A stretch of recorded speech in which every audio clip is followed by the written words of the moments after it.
ഇന്ന് പുലർച്ചെ നമ്മെ വിട്ടുപിരിഞ്ഞ മുൻ Chalakudy M P K P ധനപാലനെ കുറിച്ചാണ് ഈ അനുസ്മരണം. കെ പി ധനപാലൻ അങ്ങനെ സംസ്ഥാനം ഒട്ടുക്ക് അറിയപ്പെടുന്ന ഒരു വലിയ നേതാവോ അതിപ്രഗത്ഭ പ്രഭാഷകനോ വലിയൊരു ക്രൗഡ് പുള്ളറോ ഒന്നുമായിരുന്നില്ല. പക്ഷേ മാന്യനായ ഒരു പൊതുപ്രവർത്തകനായിരുന്നു. ആർക്കും ഒരു ഉപദ്രവം ചെയ്യാത്ത ആളായിരുന്നു.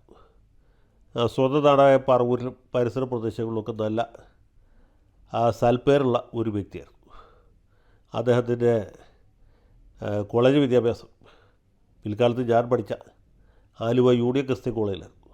ഞാൻ മനസ്സിലാക്കിയത് ശരിയാണെങ്കിൽ അദ്ദേഹം അവിടെ നിന്ന് BSc കെമിസ്ട്രിയാണ് പാസ്സായിട്ടുള്ളത്.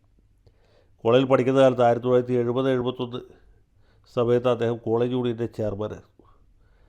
പഴയ കോളേജ് മാഗസിനിൽ ഇദ്ദേഹം ഈ കൊച്ചി മേയറും മറ്റും ധരിക്കുന്ന പോലെയുള്ള ഒരുതരം ഗൗൺ ധരിച്ച് നിൽക്കുന്ന ഫോട്ടോ കണ്ടിട്ടുണ്ട്. ഞാനൊക്കെ ചേരുമ്പോഴത്തേക്ക് UC കോളേജിലെ ഈ ചെയർമാൻ്റെ ഗൗൺ എലി കടിച്ചോ പാറ്റനാക്കിയോ അതോ ചെതലെടുത്തോ മറ്റോ ഇല്ലാണ്ടായിരുന്നു.